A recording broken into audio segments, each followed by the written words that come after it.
এদিকে খুলনায় কমেছে লোডশেডিং। গেল ২৪ ঘন্টায় মাত্র একবার লোডশেডিং হয়েছে। খুলনা থেকে বিস্তারিত জানাচ্ছেন সহকর্মী নূর ইসলাম রকি।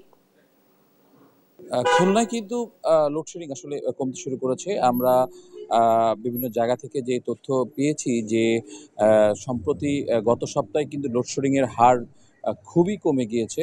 আমরা যদি গতকালকের কথা বলি তো গত ২৪ ঘন্টায় কিন্তু শুধুমাত্র রাত ৮টায় খুলনা অঞ্চলে লোডশেডিং হয়েছে।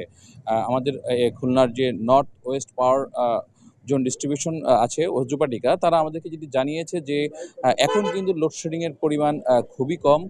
যেহেতু গত ২৪ ঘন্টায় মাত্র একবার লোডশেডিং হয়েছে, এর আগের দিনেও একবার। তো গরমের সময় যেমন আসলে ঘন্টায় ঘন্টায় লোডশেডিং হয়, সেই পরিমাণটা কিন্তু এখন আর নাই। তো আমরা আরেকটু বলে রাখতে চাই যে খুলনায় কিন্তু ওজপাটিকার যে ২১টা জেলা আছে, এই জেলার ভিতর কিন্তু গত জুন মাসে সর্বোচ্চ ৮৭৯ মেগাওয়াট একদিনে সর্বোচ্চ ডিমান্ড ছিল। কিন্তু গতকাল সেটা নেমে ৬৪০ এর একটু বেশি ছিল। তবে গতকালকে যে লোডশেডিং ছিল ডিমান্ডের তুলনায় ২৫ মেগাওয়াটের মতো লোডশেডিং ছিল। তো খুলনা থেকে লোডশেডিং এর জন্য এটা ছিল আমার কাছে সর্বশেষ।